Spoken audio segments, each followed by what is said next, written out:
tell you one thing that Hey, when my girls start to trip and hate before escape, I call Sirius XM 98. Yeah, Thursday, Foxxhole 7 to 9 to talk to ZoWilliams before I lose my mind. Yo, I need advice on my relationship, cause I'm about to start breaking. I can't take it no more. I got to holler at Zo, the relationship pro. Before I pack up and go, I got my foot out the door and down for leaving. But first, let me holler at Zo, the voice of reason. I got one foot out the door and down for leaving. But first, let me holler at Zo, the voice of reason.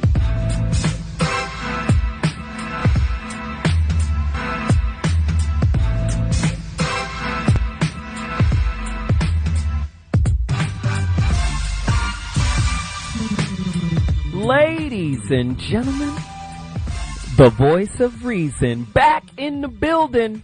You know I got great topics, but before I get to the topic, I need you to get to your phone lines. That's 855-369-9898. You're listening to the Foxxhole, Sirius XM 98. I'm ZoMetheus Rising, the voice of reason.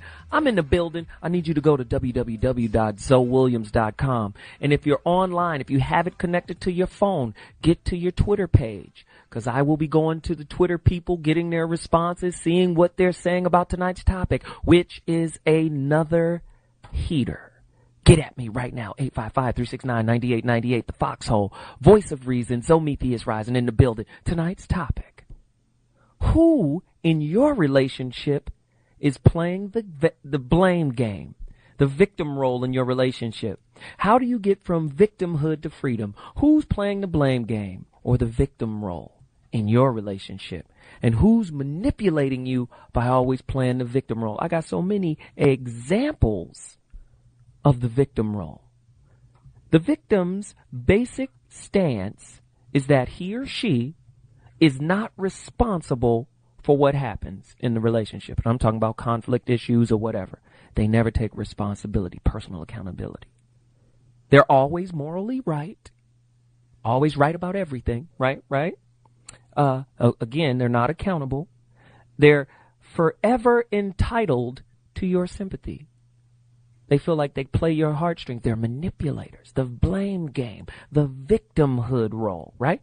And they always feel justified in feeling moral indignation for being wronged. Oh, goodness. Who out there is dating this kind of person? Call me at 855-369-9898. Are you in a relationship with somebody like this? Do you know somebody who's dating a victim and you see that person playing the victim role, but they're really a victimizer, a wolf in sheep's clothing, taking advantage of their partner through empathy? They know their partner empathizes, so they take advantage. 855-369-9898. Who's playing the blame game? I didn't do it. Somebody call me, 855-369-9898. I'll be back in 2.2. We gonna do it when I come back. Questions. Ladies and gentlemen, the voice of reason has returned, and if it was only so simple to blame it on the boogie. But 9 times out of 10, there's a manipulator in the relationship who's looking to blame it on you. They're never wrong about anything. Oh my God, there's a term out there. Munchausen syndrome. I guess we can call it a disease too, Munchausen. Sounds like a sandwich, from Swiss or something. Syndrome. Munchausen syndrome is an attention-seeking personality disorder, which is more common than statistics suggest. Named after a German soldier renowned for exaggerated tales, is a predominantly female disorder in which an emotionally immature person with narcissistic tendencies, low self-esteem, and a fragile ego has an overwhelming need to draw attention, to be the center of attention. So if a man has Munchausen syndrome, is he acting like a female?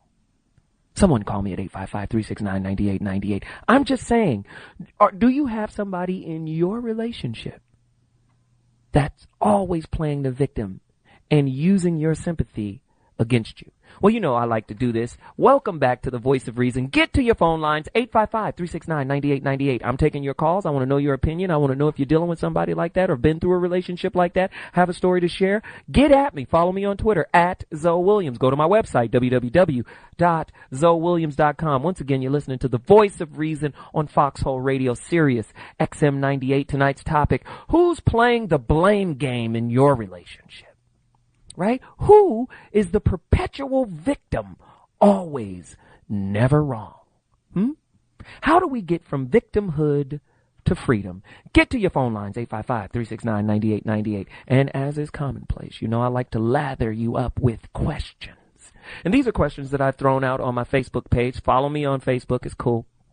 And Twitter. You know, all week long, we have these huge discussions with thousands of people. You want to join and participate? Just get there and log on, and we're going to do it. Here's a question. Is a victim mentality something we are born with, or is it something we learn?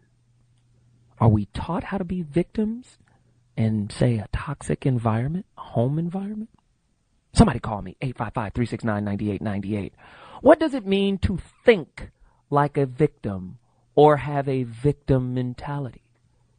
Oh, woe is me. You know, I never win, right? Negative thinking, is that part of victimhood? Passing the buck? No accountability? Somebody call me right now, 855-369-9898. If I think that there's nothing to be done about my victimhood thinking, isn't this victimhood thinking in itself? Somebody call me, 855-369-9898. Do you ever fall prey to victimhood thinking? Is it easy to fall into? Maybe a couple of bad breaks, lose your job, break up with your girl. I know all about it. Next thing you know, nothing works for me, right? Somebody call me. Can you name 3 ways a victimhood mentality manipulates their friends, family, and loved ones? Do you have any examples? Somebody call me right now. I see the phone lines are on fire. 855-369-9898. That's what we do over here. We hit you upside the dome with thought-provoking questions, and we need your opinion, your feedback. We want to know, right? Let me hit a couple of more questions. Do you know someone who is constantly blaming others for their problems, bad behaviors, and decisions? I know somebody. He's sitting right here right now. No, I'm just kidding. That's my son. I love my son. He's here right now. Ladies and gentlemen, ZoWilliams, my son, the first freshman on varsity basketball at his school in 10 years. I just got to give him love. Thank you for joining me today, son. Good looking. You're not a victim. I love your style. Very aggressive. I love it. That's my boy, ZoWilliams. Now, back to the show. Who's doing this in your relationship? Playing the victim, avoiding responsibility, all while still getting your sympathy. We like to call them emotional vampires. Somebody that has an emotional vampire on their neck, call me right now. And if you're going to be a perpetual victim, does that mean you have to abandon the concept of forgiveness? So in a way, a victim who stays a victim, who gets comfortable with being a victim, who uses victimhood as a means to manipulate families and friends, in a way, they got to be considered an immature soul, because it takes a highly developed person to come to the space of forgiveness. Now watch this concept. 855-369-9898. Call me right now. I'm coming to the callers. Trust me. Now watch this concept. I always tell people that I talk to, when you can't forgive, right? And you turn forgiveness into a loan. I'll forgive you as long as you do this. I'll forgive you as long as you change. I'll forgive you as long. It's not a loan. The root word of forgiveness is give. It's not an investment. You give. And when you give selflessly, you forgive. Guess who you're helping? You're not helping the person. You're helping yourself. Forgiveness is a spiritual release. 855-369-9898. Somebody call me right now. Somebody got to call me right now. Who's doing it in your relationship? Playing the victim role, avoiding responsibility while getting sympathy. Do you know someone who's currently dealing / in a relationship with a passive-aggressive manipulator? Somebody call me. I got the phone lines lathered, and I see people that want to talk about it. And later on in the show, of course, we're going to get to the tips. So let me just take a couple of callers really quickly, because I have a special guest lined up too. So let me just take the caller right now. Chris from Knoxville, you're in the building. Share your story. Hey, Zo, how you doing? I'm good, man. What's happening? I was just sitting there calling in because I think it was just a miracle that my phone died. I needed to come out to the car to charge it up to hear your voice because I feel I'm just like currently in one of those situations, and it's messed up because I'm a counselor. So I'm trying not to, because our ethics is don't counsel, family or friends. Right. So I'm sitting there like I see and identify so many of those. I'm not sure if you're familiar with cognitive distortions. Yes. But I see so many in her. But it's one of those things like where you love a person and on the same note, like, you can't change someone. So that's kind of like when really I got so much to say, but right now I just want to sit back and listen to what you got to talk about, to be honest. No. Share. You're a counselor. You have some input because maybe you could change somebody's life. Maybe you can, drop a jewel that will send somebody on an entirely different path. That's why you're here. You said it was a miracle. I'm going to agree with you. True. I guess, I don't know if you're familiar with the all or nothing thinking. For instance, a situation, anything that's said, because, I'm constantly, dealing with, cases on a regular, relationship issues with, our families I work with. So let's say if I come home and I just talk in general because we can't talk about the specific case, I'll say, well, some of the females on my caseload, they're doing this. Well, I'm actually, she'll flip it around and say, oh, well, I don't do this. Or if I say, I'm busy, let's do something later on, she's like, well, you're always busy. You never have time. So I'm trying to explain to her every time that you're saying you never have time for me, you're not only telling me this, you're telling yourself that. So whenever I got a surprise for you, to me it's kind of like, I'm like, well, why even do this? Because you're always saying I never do nothing. So you're telling me, and more importantly, you're telling yourself, so you're discontinuing all the good stuff that I have done in the past. Like I can go literally 6 days out of the week, flowers of work, text messages. Because every time I see a family and hear a woman talk about her man's not doing something, I'm like, shoot, let me send my girl a text. Or let me go ahead and call up the flower place and send her some flowers. But then come, say, Sunday, so I'm going to go shoot ball. Oh, you never do nothing. So it's like, I definitely feel this conversation. And you know what's so powerful with that? Let me just go deeper. Let's go deeper. Catastrophizing. You know that term, right? Yes. Talk to my listeners about catastrophizing. That's pretty much taking any situation and just kind of like, the way I like to explain it is like just blowing it up. A mountain, taking a molehill and turning it into a mountain. Yeah. Exactly. Catastrophizing, right?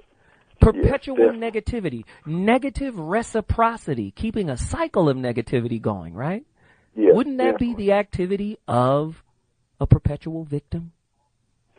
And to answer your question, Zoe, about, people that's kind of like staying around, I'm kind of at the point where, I love the girl. We actually, it's kind of crazy because recently we actually had to, sit down and talk because she's, got her master's in business, and we actually kind of finally sat down and talked.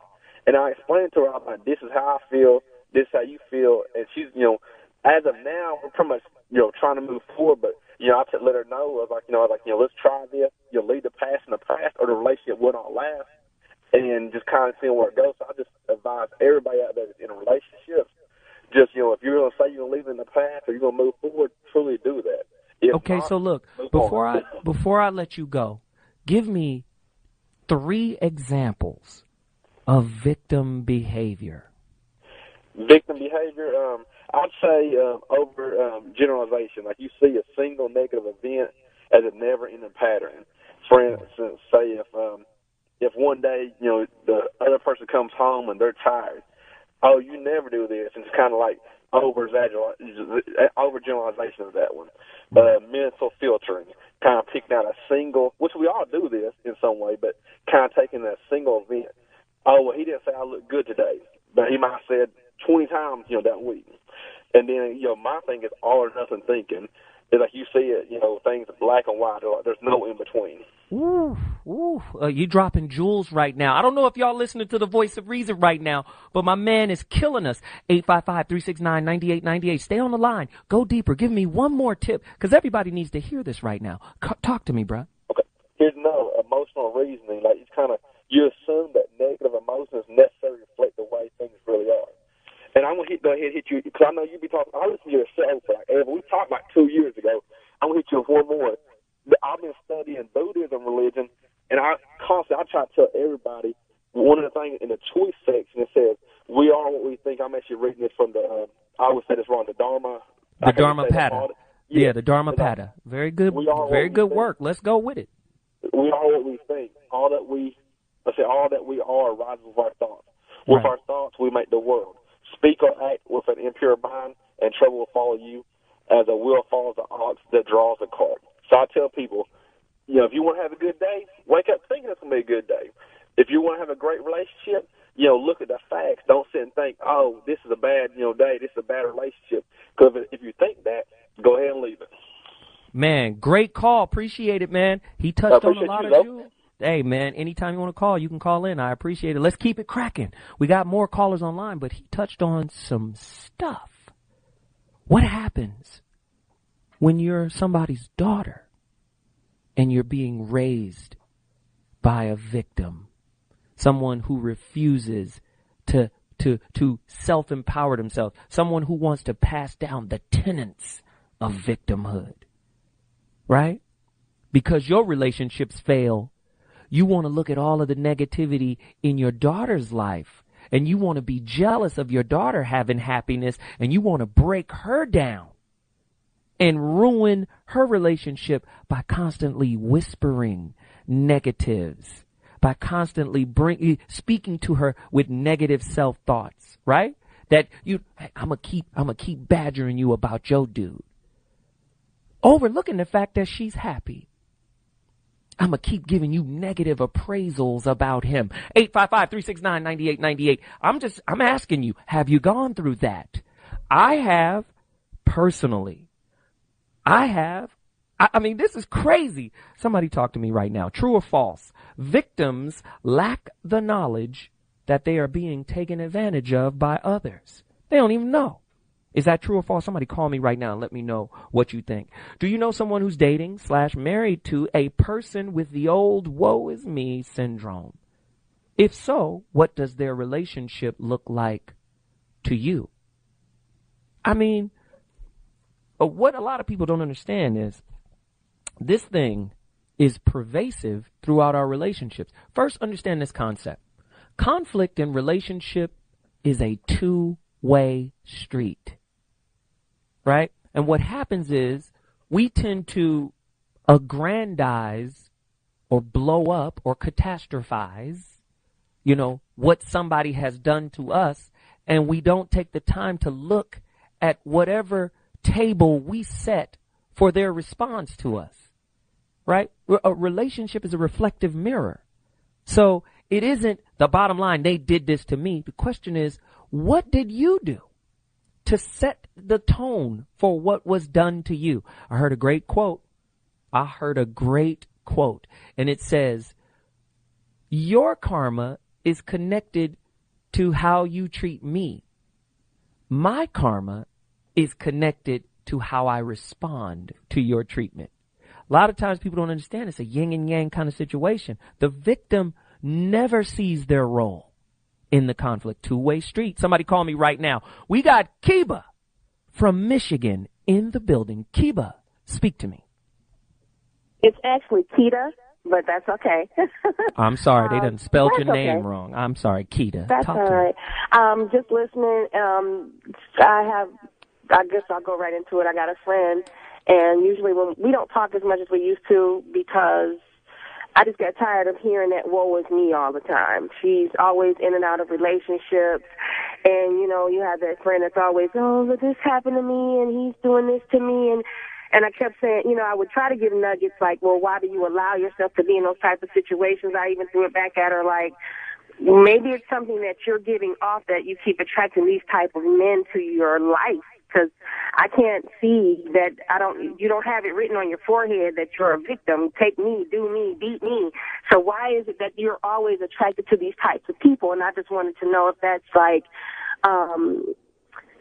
is that just a personality trait, or is she just seeking those type of people out? I don't know. Well, let's do it this way. Let's do it this way. It's kind of like Dr. Phil. What's your payoff? Right. What's your payoff? A lot of times people get a payoff from a negative situation. Yeah. So and I think that's her, because it's like, and I'll turn around and you break up and then you're back with him, and it's like, why did you go back if you said he was treating you that bad? I don't get it. Right. But listen, there's a fine line here. Thanks for the call, Keita. There's a fine line, and here's the fine line. Conflict in relationship has the power to make the relationship better. You need the tools to be able to put the conflict in perspective. If you can learn from a conflict, if you can evolve from a conflict, the possibility of it is there, right? Relationships are inherently conflictual. Relationship conflict is like stress in life. Here's a perfect example. Stress can be good. When you're working out, you're stressing your heart. When you're lifting weights, you're stressing your muscles. There's a baseline level of stress that is actually good for you. Absolutely zero, no stress, you're not alive. You're a vegetable, right? Too much stress, oh God, you're about to pop, right? As with anything, yin and yang, balance. Find the balance in it. Conflict is good to a certain degree. Now, if you don't know how to manage your conflict, now, conflict unmanaged can, turn into a serious problem for your relationships. But all too often we have these rose-colored concepts where we think, oh man, we're going to live the life. It's going to be all good. It's going to be all good. Listen, if you're always looking at negative things, right? If you're always thinking negatively, you're going to manifest that in your relationship. You're going to manifest that in your life. You're going to bring it about. If you're not doing positive work, if you're not embracing the challenge of difficulty in your relationship, what's going to happen is you're going to attract more of it until you deal with it differently. 855-369-9898. Somebody better call me. Who is playing the blame game? The perpetual victim. I got callers. I'm going to get to you all. Hang on the line. I got to take a quick break, but I will be back in 2.2. Man, Chris Rock just dropped a bomb. Keeping it new. But in order for a victim to stay a victim, they got to stay in the past. They got to stay connected to gripes, grievances. They got to stay connected to non-responsibility, non-personal accountability. They can't be accountable for anything, right? Oh, man, this is crazy. Let me do this really quickly before I introduce my special guest host or author. Before I introduce her, let me go to Ebony from Ohio. Talk to me about your experience with victimhood. Hi, how are you tonight? I'm good. I'm alive and well. Nice to hear from you. Okay, I just wanted to comment on, as far as, I know a lot of people who are victims, but then again, there are people that are victims by no choice, meaning that's who they were raised around and they don't know anything else. So that's basically what I wanted to comment about. Not all people are victims by choice. Not all people, so you saying some people were just born into a situation that just cultivated their mentality to become a victim, right? Wow, great point. Thanks for hanging on the line. I appreciate the call. Ladies and gentlemen, without further ado, you just tuned into the Voice of Reason. Tonight's topic, who's playing the blame game? And again, the victim role in your relationship, how to get from freedom or how to get from victimhood to freedom. Of course, we're going to be giving you tips later on, but let me bring in my special guest author. Again, she's an author, relationship expert. Her bio is about as long as War and Peace. She deals with a lot of heart issues. She is a motivating force to men and women seeking to find understanding of each other. She has been described as writing like Mary J. Sings. Listen to that. With a lot of pain. Her pain can be read in her words and chapters, which paints a picture of what shame and rejection feels like. And what I like about her is she has this knack with acronyms. You know what I'm saying? She has this term like RAT, which is rejection, abuse, and trauma. And these are areas that she works with her clients on, in order to avoid, subtly sabotaging their relationship. I've befriended her. She's a good person. We like to call her VBStill. That's Vonda K. Sampson. She has her bachelor's degree in psychology. I don't want to keep going. Let me just say, Vonda, come in and talk to us. Welcome to the Voice of Reason. Thanks for sharing your time. Thank you, Zoe. Thank you. And you know what? This is a perfect time to join the conversation. I thank Ebony for her point. That's a very good point. And I like to say there is a difference. There's a difference from being a true victim, and there's a difference from playing the victim. I call that the character. They're playing a role. What's the difference? The difference is, I want to call it, if anyone has heard of a martyr, there's a playing the victim, they're playing a role. The real victim, as she said, they were grown, they grew up in that situation. They were born in that situation. They actually do not have the knowledge. The one that is playing the victim actually has the knowledge, but chooses not to acknowledge the knowledge and truth. And they choose to stay in the situation. So that's why I call it a character. You're playing a role. Right. Like a character, an actress or an actor, they prepare to read the script. They read the script, so they become that person. Wow. And so this person that is playing the role actually knows everything that's going on. They cry out for help. Woe is me, as your previous caller said. It's always the other person. They let everybody know that it's wrong, and then when help comes or an opportunity to leave, they choose the other route. They stay there. Wow. And so that's playing the victim, but they actually are real victims in specific circumstances and instances that happen where they're traumatized or they grow up in a life of addict and alcoholism, addiction, abuse. And those are actual victims. And they don't have the mindset or the knowledge because that's all they've seen. They haven't seen happiness. And they closely resemble. So the playing the victim and the actual victim, you have to really kind of distinguish. You have to really observe. If a person doesn't know and does not have the knowledge, they don't know how to equip themselves. But like you mentioned earlier, if those tools are presented, if conflict keeps coming and they are seeking help and they get this knowledge, that victim will get out. So that Vonda, playing the role person will not. And Vonda, that's what you can tell if you're playing the role or you are actual victim. Let me ask you this question. Are you saying that a victim is self-unaware, but a martyr is conscious of what they're doing? That's exactly what I'm saying. Wow. Somebody call me right now. I see the callers. And Vonda, as we continue our interview with you, are you going to be able to talk to some of the callers and deal with some of their issues? Of course. I'd love to. Absolutely. Again, Vonda, what is the name of your book? Because I know people want to get it. What is it called? The book is called Man Chaser. Imagine that. And where can they find it? They can find it at VBStill.com. That's V as in victory, B as in boy, STILL.com. VBStill.com. Wow. 855-369-9898. That's the number to dial. Get to your phone lines right now. We're talking about passing the buck. The blame game, the victim role in your relationship, how to get from victimhood to freedom. 855-369-9898. We're going to open up the phone lines. We're going to let you talk to Vonda K. Sampson. She's going to tell you about what's cracking in this victim tug of war that happens in our relationships. Vonda, what triggers this behavior or role playing of the victim? What is it? That's a good question.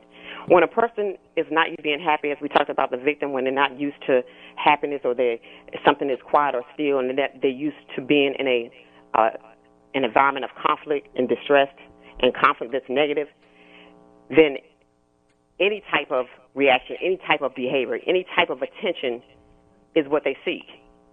So this is what triggers it. If it's going too good, if it's something that is out of their comfort zone, and to us, peace, to what we call normal, a lot of people strive for peace or they seek peace.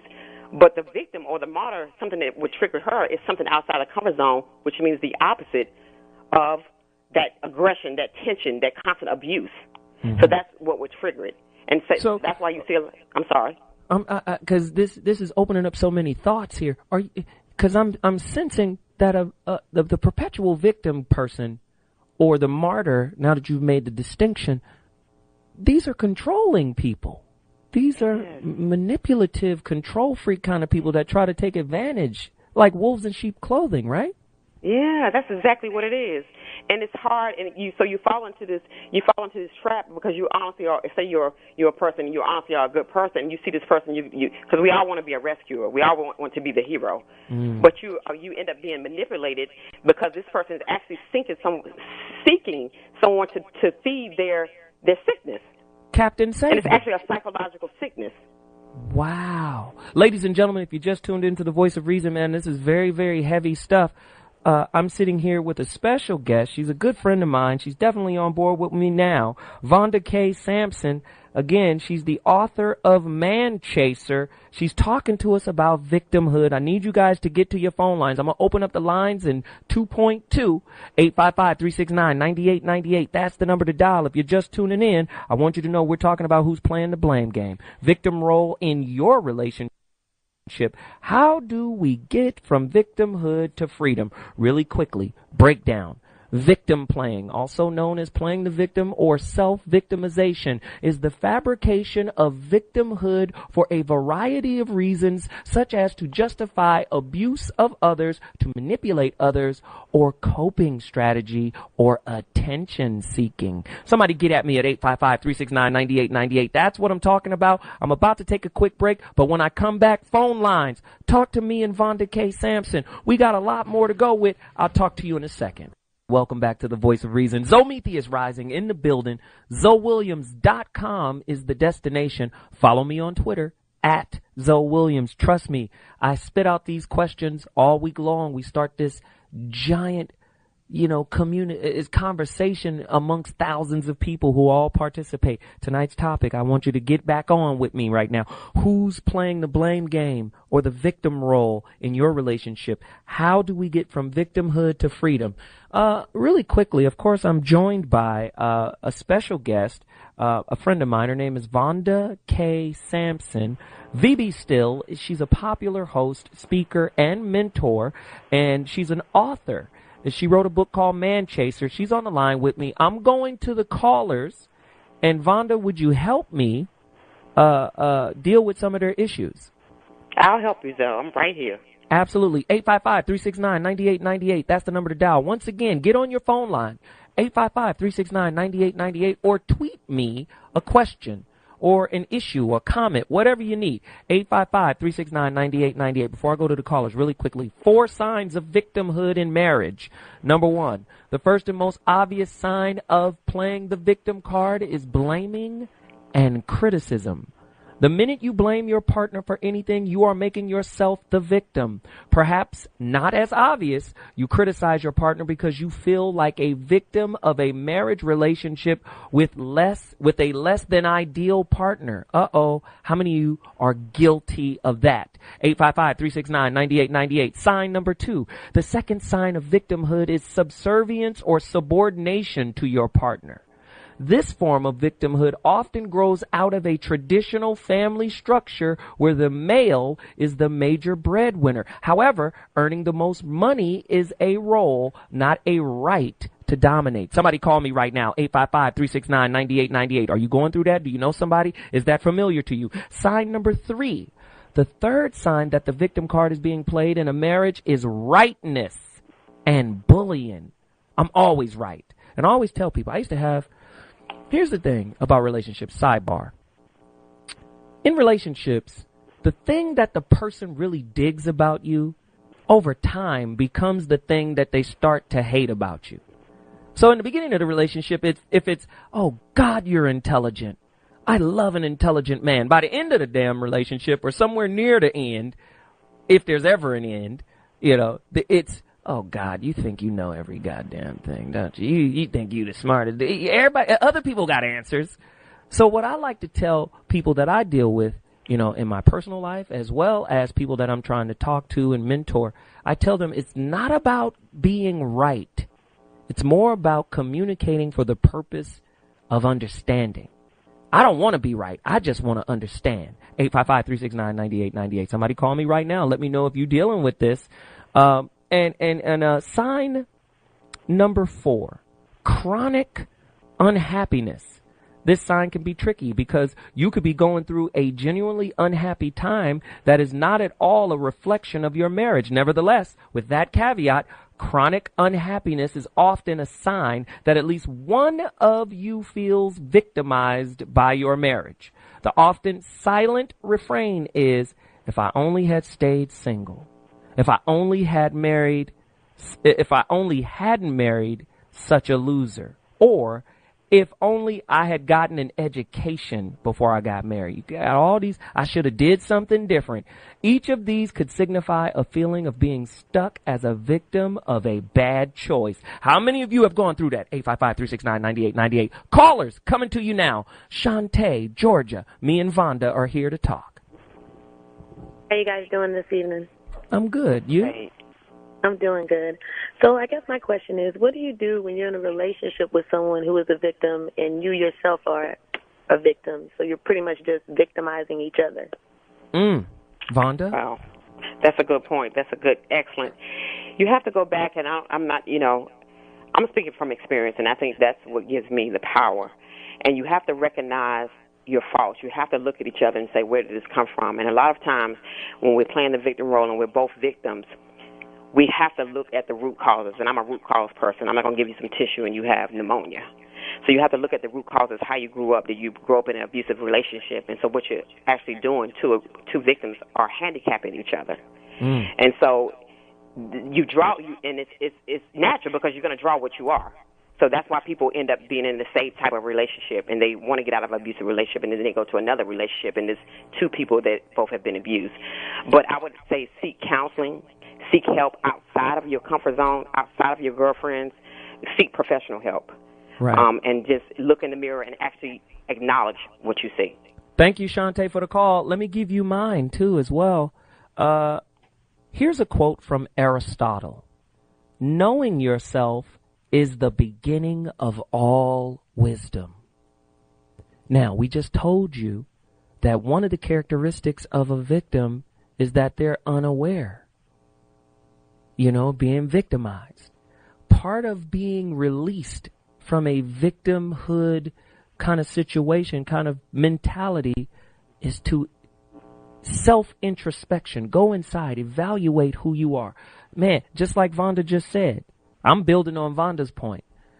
There's something out there, a study called attachment theory. It was put together by this sociologist by the name of John Bowlby. And it talks about how when you're born, if you have a caregiver, there's an attachment period to the caregiver. And there's different attachment styles. One style is called secure attachment. One style is called avoidant attachment. And the other style is called anxious attachment. So, again, I know it gets a little heady. What Bowlby proposed was, that attachment style stays with you for your entire life, and it manifests itself in your later relationships. So they did an experiment called the strange experiment with children with the attachment theory. And what they did was a kid that was, here's the experiment. They put a child in a room with their caregiver, their mother or whoever it is, right? And then the mother leaves. How they determined what attachment style the child had was based on the child's response to the mother leaving. So if a child that has a secure attachment, when the mother left, the child didn't cry. The child didn't cry. The child just looked and was watching. And then they brought in a stranger, and the child still didn't cry. That means the child has secure attachment, right? They do the same experiment with another child under the avoidant. Well, because the bond between the mother wasn't tight, or whatever happened between the mother and the child and it didn't connect right, that child remained avoidant. It's like it didn't care if the mother left. And when the person came in, it didn't acknowledge the person, the child. It just looked away. It didn't make contact. It was avoidant. How many of you are dealing with somebody who has an avoidant personality? 855-369-9898. And then the anxious attachment. Same experiment. With the anxious child, guess what goes down? When the mother leaves, the child goes berserk. When the stranger comes in, the child is berserk. And when the mother comes back, the child is angry that the mother left in the first place. Look it up. John Bowlby, Attachment Theory, 855-369-9898. We're talking about victimhoods. Victimhood syndrome mentality. Where does it come from? We're going to go to more callers. Vonda, are you cool with that? I'm good with that. Absolutely. Let's go to Jason in Los Angeles. Jason, talk to me. How you doing, Vonda? I'm great. How are you, John? I'm good. I wanted to just touch on a little bit as far as you spoke on it earlier about the attention, seeking attention in a relationship, and a lot of it you spoke on it earlier as far as the upbringing. Like I'm in a relationship where like the female, she had a strained relationship with her father growing up, and now it's manifested into where they just need attention constantly, all the time. And I mean, I'm sure other people are going through this as well, but like dealing with a person who just constantly, like, if I leave the house and, you know, the phone won't stop ringing, or, you know, I like just have to have constant attention. And what do you, as far as dealing with that, how do you, I mean, I don't know if you have advice dealing with that, or if this is even on the subject, but, well, John, well, go ahead, Vonda. I John, always you're right want to on defer. the subject. I'm thankful for you calling. The attention seeking comes from, the root of it is insecurity. And because she didn't have, and Zoe just touched on that attachment theory, it just happens to be with her father. And as a woman, we seek that patriarch figure, we seek that father figure, we seek that bond. We have to have that bond. And if we don't get that bond early in life as a child, as a young lady, as a woman, we grow it and we seek it. And that's what my book, Man Chaser, that's what I talk about. So when she's seeking attention, she's actually very insecure. Number one, and that's one thing a beautiful black woman will never admit, that they're insecure and they have low self-esteem. Wow. That's what she'll never admit, and that was my detriment until I looked in the mirror and said I have low self-esteem. And so she has to, as herself, you can only do so much to confirm and reaffirm her in the relationship, but right. She fears losing you. So when you leave, just like that baby he described, she fears, so she's calling you. Wow, wow. Hey, I appreciate it. It sounds like abandonment issues. Sounds like they're all connected. I appreciate the call. Thanks, man. We got to move on. We got more callers. I'm going to all callers right now. Stay on the line. I'm coming to you right now. Teeny? I don't know. Brooklyn, you in Brooklyn? Tanae, talk to me. How are you today? I am alive and well. Good to have you. So glad that I'm able to speak to you. My boyfriend and I have been together for about 7 years, and he's been telling me for years that I need to listen and speak to you. I guess my question is really, I definitely have had, you know, some accountability issues over the years. We're trying to get things right. Mm-hmm. And we're really coming to terms to be together and make things as, I guess, solidified as possible. And the last caller really touched on something that has been near and dear to me with the attachment issues with my father. Mm-hmm. And I guess it has definitely prevented me from being the best partner that I can be. Mm-hmm. But I've also felt as if, you know, I'm always the blame with everything that has happened in the relationship, which has definitely played a role, I guess, in my level of security and self-esteem and trying to be the right partner for him. He's a great communicator. I've always felt secure in the relationship, but it's definitely been up and down. And I'm just trying to get a little clarity on, you know, what role I can play to, because for me, things have always felt one-sided, and I guess that's also a part of that victim playing, that I never want to really just look at myself in the mirror and see what role I'm playing. Wow. And I'm just trying to really and I know he's listening now, he's probably shocked that I'm on the phone. I'm just trying to get to a point in my life where I can be submissive, but at the same time, I know all the things that have happened throughout our relationship. I have really felt jaded that, you know, realistically, is it going to happen? It's just like this anxiety, the anxiousness, Right. of just knowing if it's going to be. I need affirmation. I need confirmation. I need to know. Tanae, let's work it out. Yeah, Vonda, I'm like Vonda. so nervous. I'm sorry. That's all right. Tanae, Give my her heart something. goes out to you, and you sound like my twin. And that's why I was pressed in my spirit to write Man Chaser, because I am you and you am I. And when I was a little girl, I was denied the love from my grandfather. I was actually verbally abused, and I had a twin sister, and he showed her preference over me. And so I grew up needing all this attention and chasing men and chasing things. And I actually was a very confident woman, but I needed that confirmation. I needed that assurance all the that time. I was going to be loved. And I'm getting ready to approach, 30. Well, I'm going to be 29, and I'm getting to a point where, I want those things. And I'm just like, is it me? I've probably been in a relationship my entire adult life. And now that I've met the person that I want to spend the rest of my life with, it's like now I'm coming to my own. But there was so much other baggage and things that, I didn't really understand. And I'm an only child. So I'm just trying to figure out, how to really make things right without having to destroy my relationship to find me, because I am finding myself, and every day is a new experience. So Tanae, let me do this really quickly. First off, let me thank you for the call. I really appreciate you reaching out, and let me give you this quote from Socrates. Thanks again, Tanae. The unexamined life is not worth living. Here's the thing. You know what's so beautiful about relationships, Tanae? When you're in it, whatever you ignored about your own character will manifest itself through the relationship. So I'm very encouraged to see that you're asking questions that are exploratory with regards to who you are as a person, because that's the only way you're going to be able to come out of the victimhood, woe is me kind of state. At the end of the day, to be a victim is to not be accountable. Now, let me hit you with this. Right? When someone ignores, I always tell that there's the difference from being stupid and being ignorant. Stupid is, I genuinely don't know what you're talking about.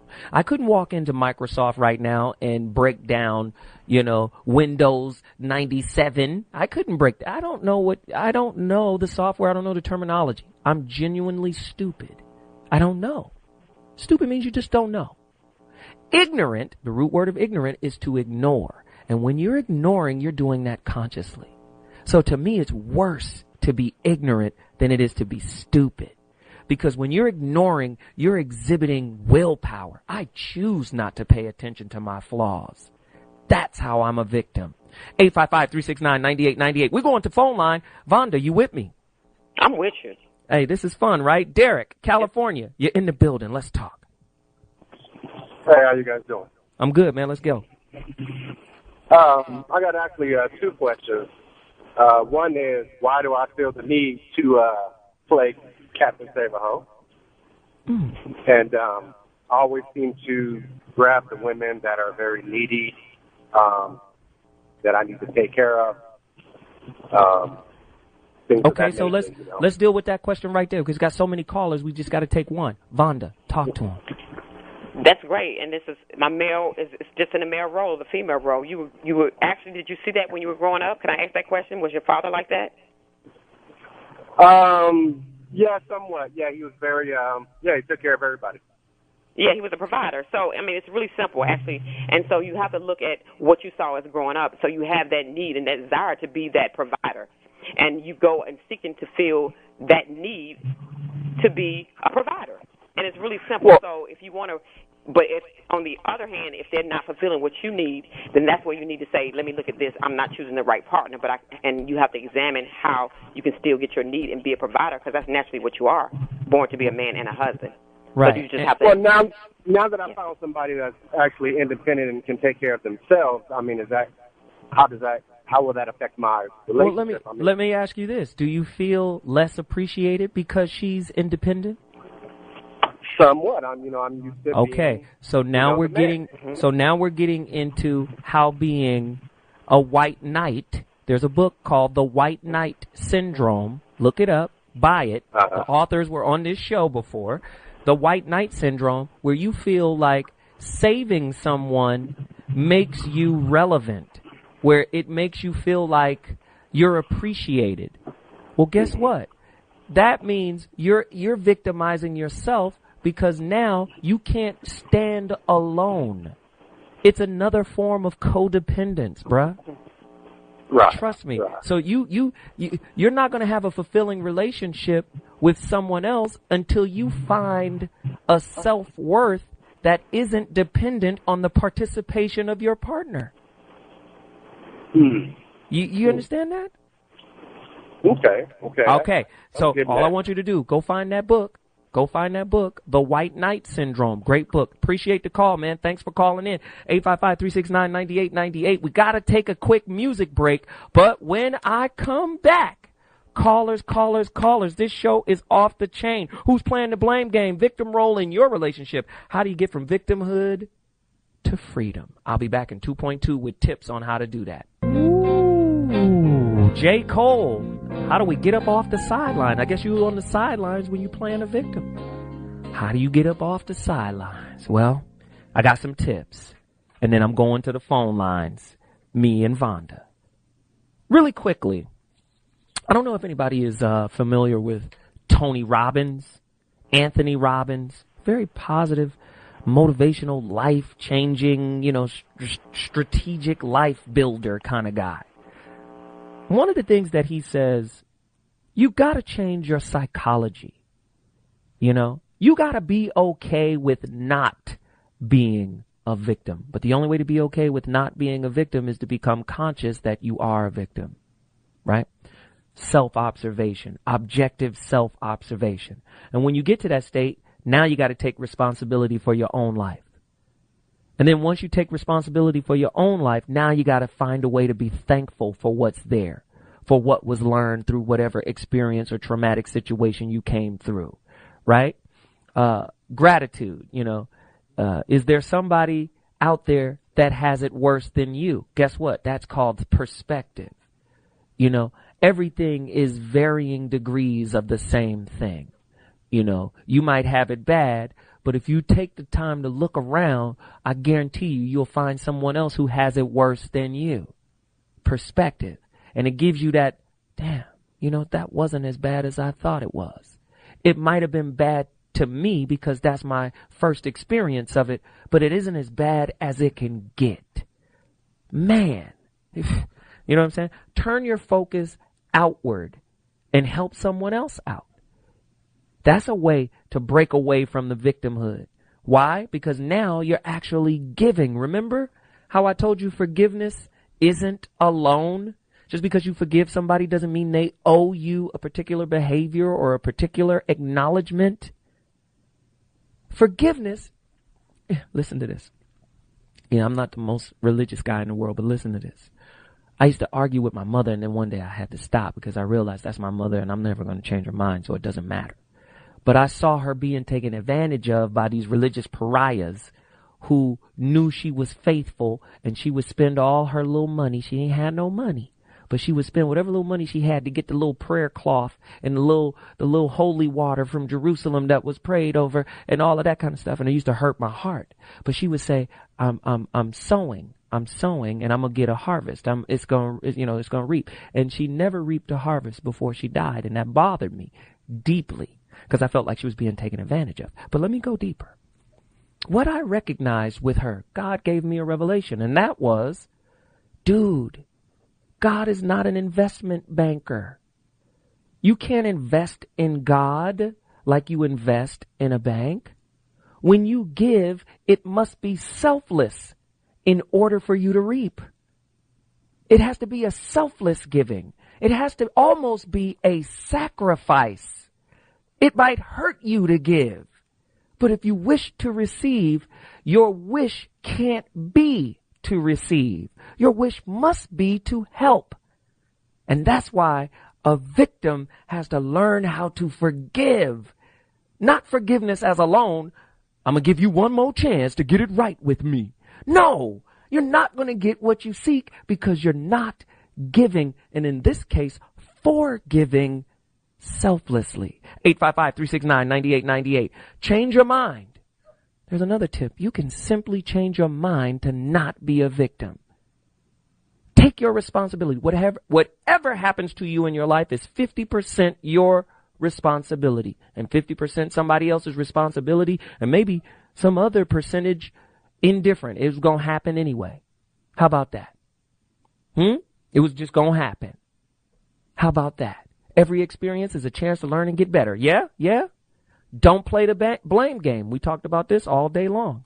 Be thankful for what you have. Let go of the past. We talked about that too. If you want to break through the victimhood cycle. Well, I'm going to the phones right now. Vonda, you with me? I'm with you, Zoe. Are you having a good time? I'm having an awesome time. It's deep in here. Let's get active. Tough acting to acting. Let's get active. 855-369-9898. Michelle, Bay Area. Thanks for holding. Let's go. Hi, Zoe. Hey, what's cracking? Nothing much. Hi, Vonda. How you doing? I'm good. Well, first I want to say thank you to Zoe for clearing up the ignorant versus stupid, because I had that switched around. And I want to ask Vonda mainly, though of course you can chime in, but when does a true victim become the archetype of victim? You know, because people really do go through stuff. Stuff really does happen to people. So when do they become like the archetype of a victim? Also, Vonda said something about martyrs. And it's, in my opinion, I look at martyrs as being people like Jesus and Martin Luther King and Malcolm X, people who actually sacrifice themselves for a cause, but it kind of seems like Vonda said that martyrs are actors. So I was a little confused on it. Okay, let me clarify that. Thank you for calling, and let me clear that up. A martyr is just a term that they use to tag it on, and that's the ideal definition of a martyr. But in this terms, a martyr is someone who just dies for a cause. And so when you're looking at it in the relationships perspective between two people and emotions are involved, that martyr is willing to stay in a bad situation because they're willing to die for it. So that's where that came from. So not trying to take away from any great leader, but the idea that they're willing to die for something they believe in. And unfortunately, in an abusive situation or situation is full of conflict and drama, but yet and still they won't release, it's a martyr because you're willing to die in that situation and you refuse to seek help. Now, on your first question. Wait. Really quickly. Thanks, Michelle, for the call. We appreciate it. We got to move to other callers, but finish answering her question. Thank you. Okay, just telling you, I think I was kind of confused, but the victim actually is a victim whenever an offense happens, when any type of destructive behavior acts, so they are already a victim. You don't have to, get qualified to be a victim. Wow. Good point. Love it. Callers still rolling through. Nicole from California, thanks for holding on so long. Let's go. Hi, I just wanted to give testimony to the fact that self-introspection and discovery really does help in a relationship. And the tipping point for me was I went to a conference on emergence that was a part of my leadership grad studies program. And you sit in a room and no one says anything and you create your own reality. And I found out through that weekend that the same problems I was having in interactions with not just my husband but with other people, I created that weekend with people. And so it was through that I found out that it is me, and I need to work on me. And because of that, my marriage got better. Wow. Thank you for the testimony. Appreciate it. Junior, North Carolina, it's your time to chime. Let's go. Thanks for taking my call, though. Quick. Just trying to find out how to not blame my mother for walking out on me when I was 11. 27 now, and my mother and father had split up, and it's really hurt me, to where I started abusing drugs at 12 or 13, and now it's taking a toll on my relationship. I got a loving wife, but I try to put the blame on her a lot. Just looking for some answers and help. Okay. Me and Vonda, we're going to try to work this out really quickly. Let me just say this to you, Junior. First off, let me ask you this. Can you name 3 things in your life that you're thankful for? I got 4, and that's my kids, well, really 5, and that would be my wife, because she helped me out a whole lot. Mm-hmm. Right. Okay. Let me ask you a question. Go deeper. Do you name those things, though? I want to. You got your kids. What else are you thankful for? Your kids, your wife. That's 2. What else? And to have a good job. That's 3. What else? Health. 4. What else?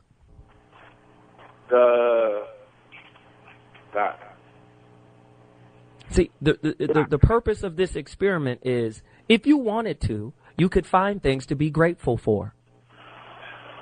Now, ask yourself a question. Is it not a contradiction for a victim to be thankful? See, if you're thankful and full of an attitude of gratitude, there's no victimization there. Yeah, but I'm just trying to figure out how to take what my mom did for us, like the abandonment, and like what happened. She was so mad at my dad at the time that, like, I was the mama's boy, so I left with my mom when she left. But she was seeing another guy, and he didn't want nothing to do with me, so she was... Hello? Junior, you there? He dropped. That was getting good, too. Wow. But, and I can hear where he's going. I can hear where he's going. But here's the thing. There's a hole in Junior. You see what I'm saying? And Junior has to understand that hole can only be filled with knowledge of self-inquiry. He might even need to go to counseling, to therapy, to be able to unravel the knot that his mother created when she left, when she did all of the things that she did. However, once he can untie that knot through therapy and being able to objectively, look at himself and understand that, man, there's so many good things that came out of the situation. He said he was healthy. He said he was married. He said he's a father. There's so many good things that he can now shift his attention to. One of the points we made about breaking the victimhood cycle is simply deciding not to be one anymore. But you can't get to that until you listen to this. Listen to this, Junior. You have to connect to your priceless self-worth. You've devalued your self-worth because of what your mother did. But her actions are for her repayment, not yours. I'm sorry, I just got to go to the phone lines, man. Thanks again, man. I appreciate it. We got to take a break. I'm being told we got to take a break. VB, Vonda, I'm with you. You got to stay with me. We got more callers, 855-369-9898. Who's playing the blame game, victim role in your relationship? How do we get from victimhood to freedom? I'm having a great time. The show is off the chain. I'll be back in 2.2.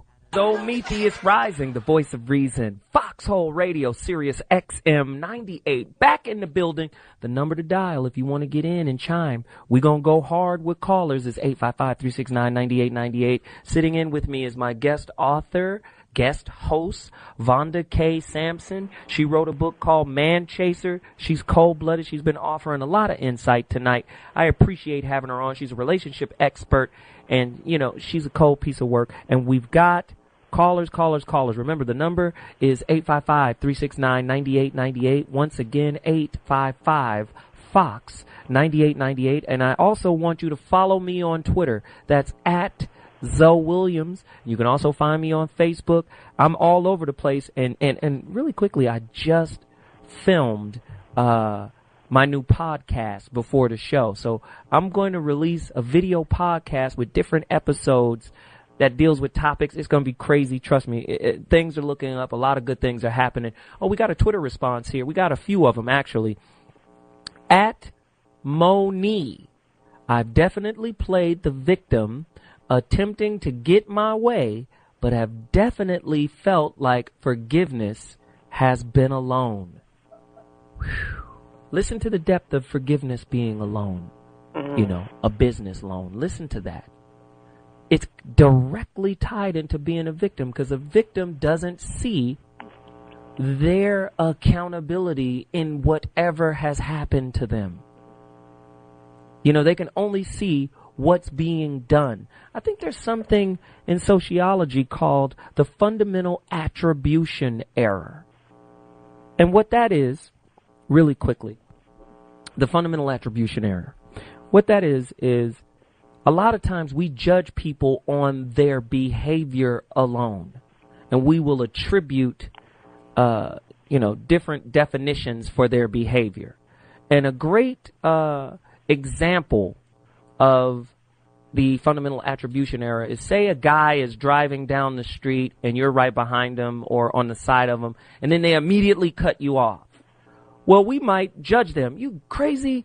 A lot of times it's racial things we'll say, you Asians can't drive, or, we'll say stuff and we'll label them based off of the behavior, the action. Well, at the end of the day, we don't know the circumstance. A lot of times we exit out the circumstance that created the behavior. Most behaviors are connected to circumstance, situation. In the fundamental attribution error, we make the error because we don't factor in the situation and or circumstance. Maybe the guy cut you off because his wife is in the back seat having a baby and he reached down to either hold her steady or pick something up. Something may have happened that caused him to cut you off. He didn't cut you off because he wanted to. Fundamental attribution error. Look it up. Vonda, you ready to get some callers in? I'm ready, Zoe. Let's get active. Pat, Chicago, you're in the building. Let's go.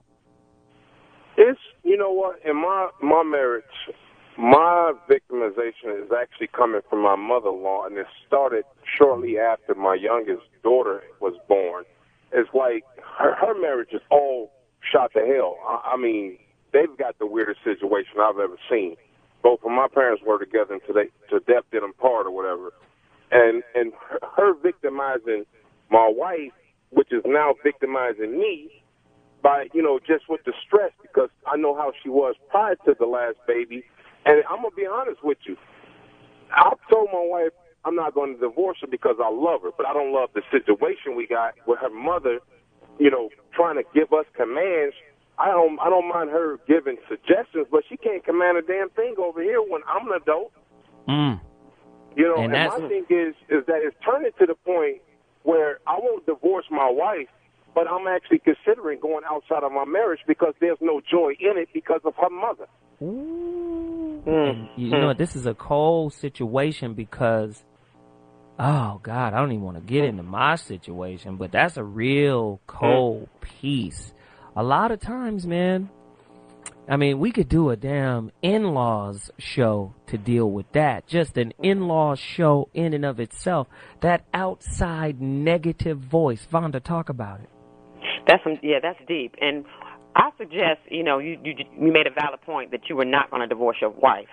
But I want to add to that, if you're not going to divorce her, then I suggest that you do whatever it takes to make it work, and take her to the side and get her outside the situation, whether that's a vacation, some getaway time for you guys, get a babysitter. But she needs to see the influence, and she's blinded to it. She's really blind. She needs counseling. She needs help because she's been victimized, and maybe that was an ongoing situation within the family. Right, and just because listen, I do believe that is the case. Because perfect example. I just suggested a vacation, and her mother comes in and says, why go that far? You should come this way. And I'm like, no, I'm not doing that. I'm spending my money. Until you spend money on my vacation, you can't tell me my destination. Mm-hmm. Wow. Hey, Pat, thanks for hanging on. I appreciate the call. Right. Good looking. That's luck to you. And again, a lot of times, man, these parents who are the master puppeteers of their children are doing so because of unfulfillment in their own lives, right? A lot of times these parents are jealous of their kids because their kids are maybe more well-adjusted and have better relationships. So they want to meddle just so they could still be a part of the movement. I mean, it's a cold situation. We got more callers. Justice from Queens, you're in the building. Get at me. 855-369-9898. Let's go. Yes. How you doing? I'm good, brother. You? Okay, I'm all right. I just have a question for you. Do you think it makes a big difference in a woman's life as far as her relationships when she never had a father? Yeah. The father's impact is immense. You know, it's immense, and it's different. A lot of times, the dad gets marginalized because he's not predominantly seen as a caregiver. I mean, you see this in the form of the courts when they talk about judicial gender bias. You know, sometimes they just say, you know what, the woman gets the kid because she's the mother. The woman could be a crack addict. The woman could be whatever, you know, but typically the courts side with the women because of traditional gender roles, you know, the model, the stereotype, the archetypes. But men are caregivers as well. So what people fail to realize is I have a 12-year-old daughter.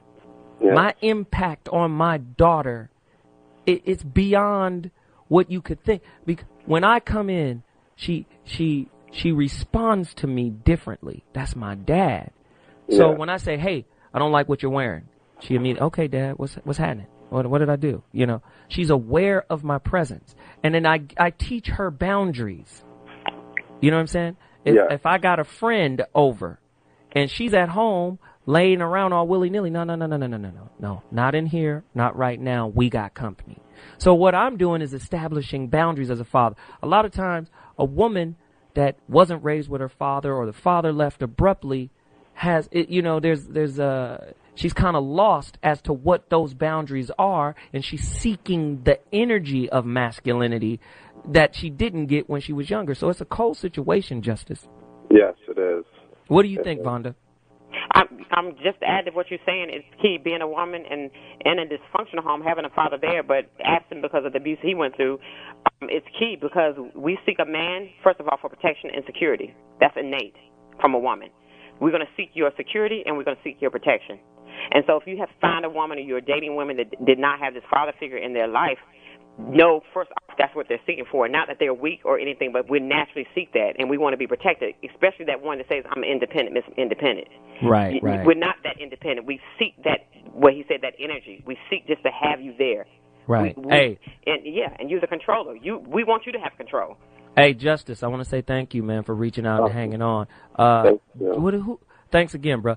Jenny from Michigan. Hey, 855-369-9898. I'm taking callers until we get up out of here. 855-369-9898. If you're just tuning in to the Voice of Reason, who's playing the blame game, the victim role in your relationship, how to get from victimhood to freedom. 855-369-9898. Jenny, Michigan. Let's go. Hi. First, I want to come to you from a place of victory because I grew up with what you guys have been categorizing as a martyr.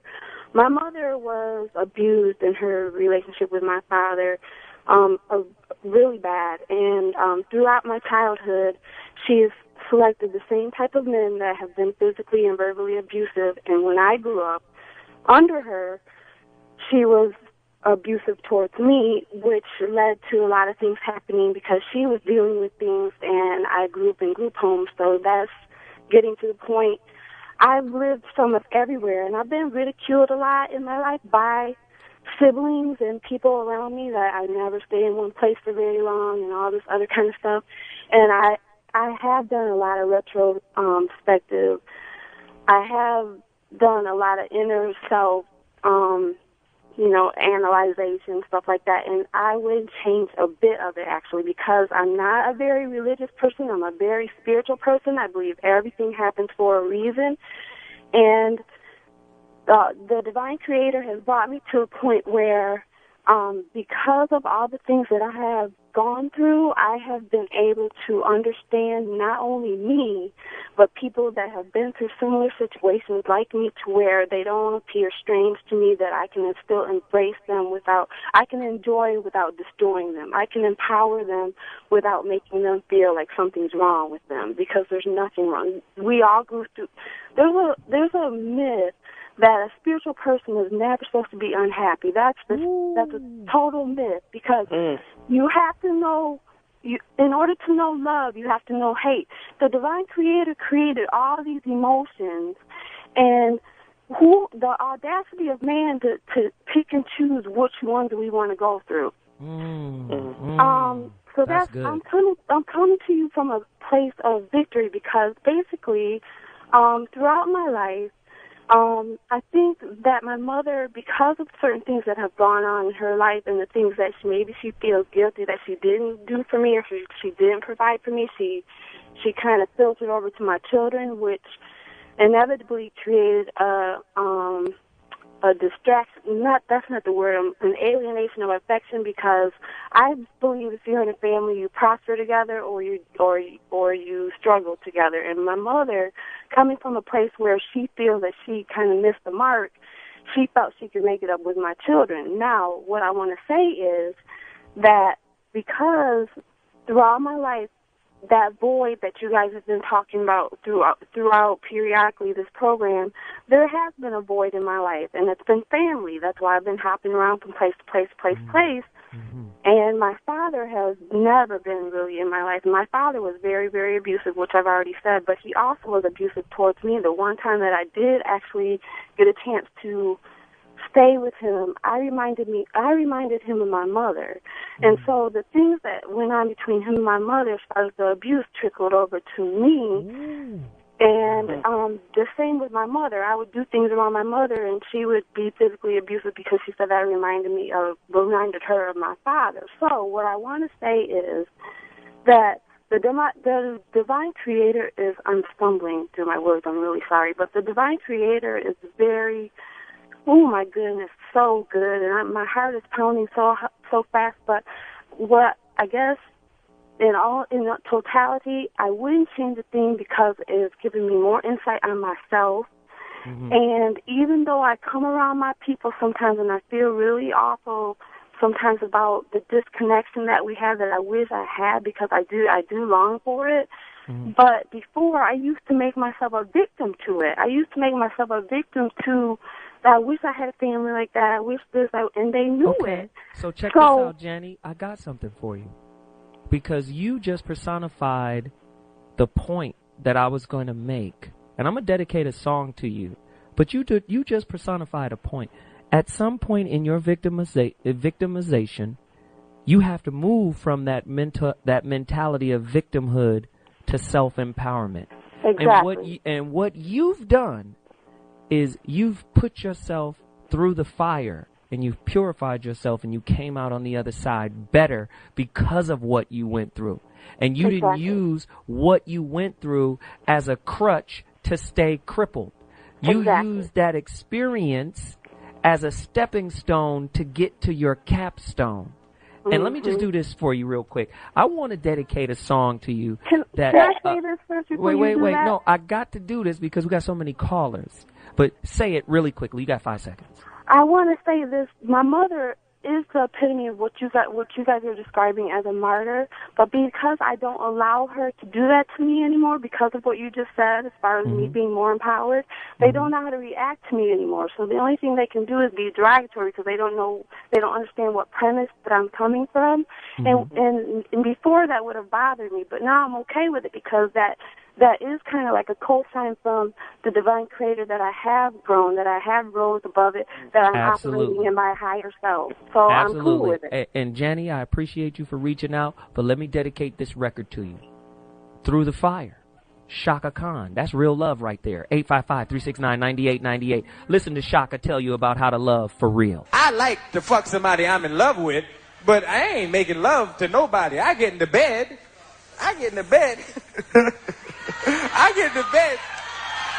But think about it. When you get into bed, would you rather have somebody say, oh, make love to me, or grab the back of your head and say, fuck the shit out of me?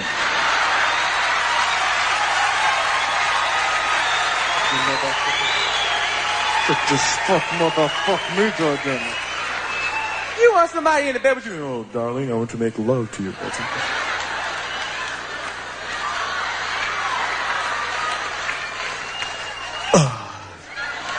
You want motherfuckers at the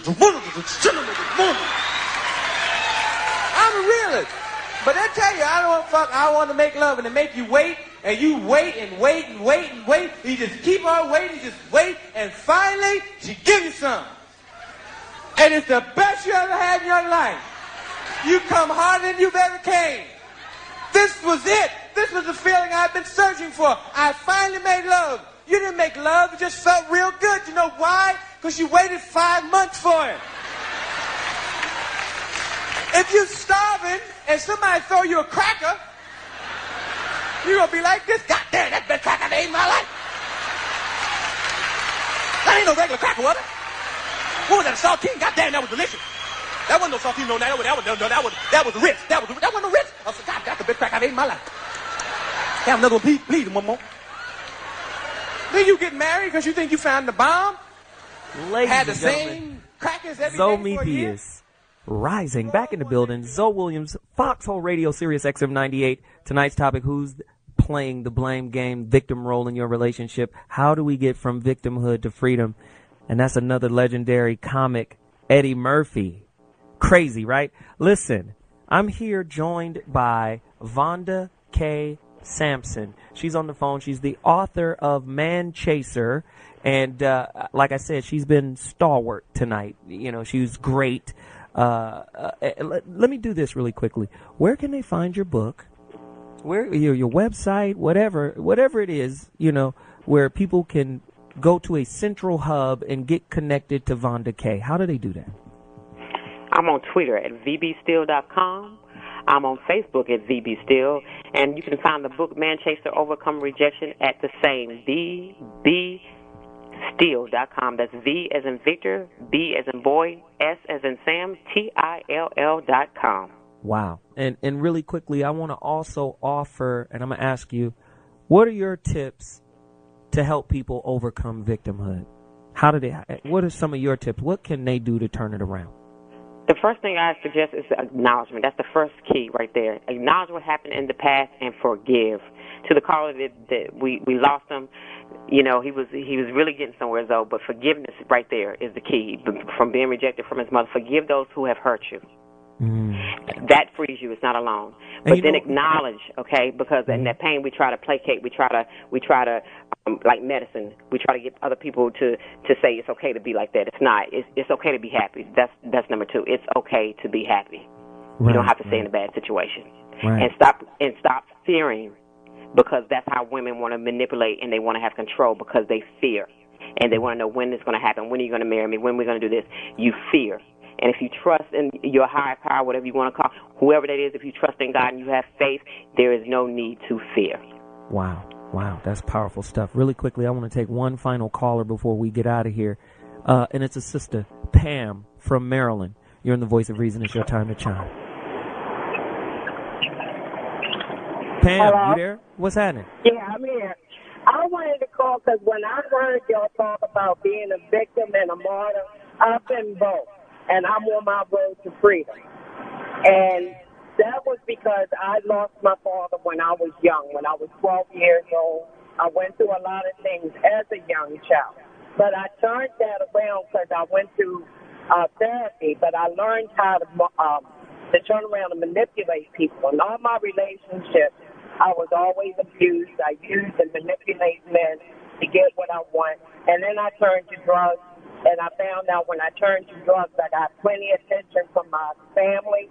And, I mean, it was all the attention and everything I wanted. But everything was always somebody else's fault. It was never mine. And I learned, and I'm even going to therapy still now, because I've learned that I still have a tendency to fall back on trying to be a victim.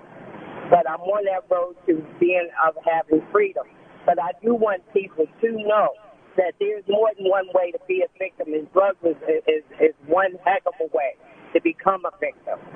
And now that I'm drug-free and I'm in a good relationship, I no longer use anyone, you know, but I try at times to manipulate and do the things that, you know, to get the attention that I want.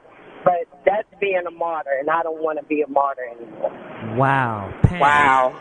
Wow, thank you for the call, Pam. She just crystallized the whole show in 1 minute and 40 seconds. Yes. She just broke down the whole reason why we did this show. One more time, Vonda K. Sampson, can you tell them where they can find your book? You can find Man Chaser, Overcoming Rejection. We're dealing with the same thing, getting to the root cause of this rejection, abuse, and trauma. I call get the rats out of your life so you will not be a martyr. You can find the book on VBStill.com. That's V as in Victor, B as in boy, S as in Sam, TILL. Follow me on Twitter, Facebook as well. All right. And you know what? I just want to say thank you for, taking the time out and sharing your information. We appreciate it. And I hope to see your work, and I hope to talk to you soon. Thanks again. Now, Thank you, Zoe. Yes, you're welcome. Now, my final closing thoughts. It's important that breaking out of this victimhood thing, you can only control what you can control. You can't control other people. You can't get other people to think differently. You have to choose self-empowerment over victimhood. And you got to start changing the way you think. Again, life is set up, man, for those who really believe in themselves to achieve. That's what life is set up for.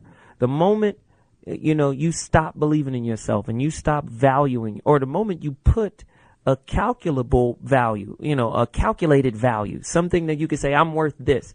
That's when you become less than what you're really worth, which is priceless.